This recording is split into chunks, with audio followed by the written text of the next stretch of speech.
The year was 1754. The scene?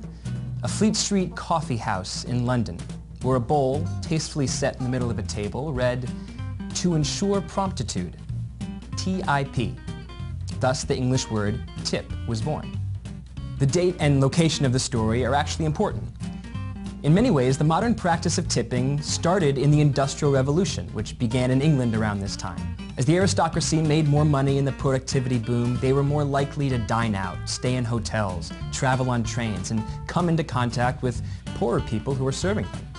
It became normal to tip good service by the riffraff.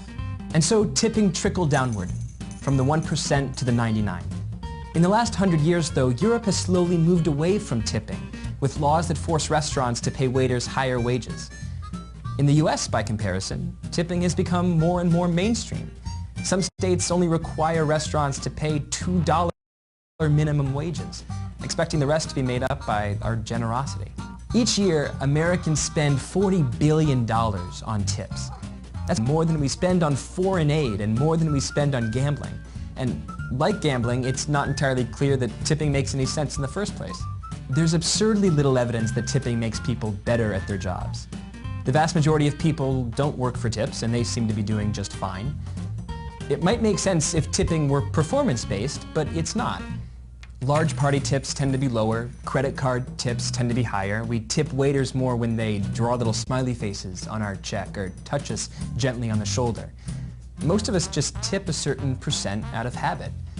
One study found that good or bad service only adds or subtracts as little as 1% of the total tip. The custom of tipping seems random, yet there's a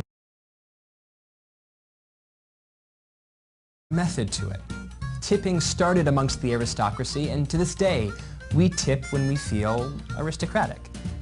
We tip when we have our shoes shined, when we have food brought to us, when we get massages or have our bags carried.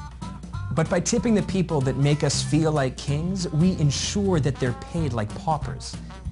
Americans imported tipping from the Europeans. Maybe we should copy Europe again. Pay people livable wages and stop tipping altogether.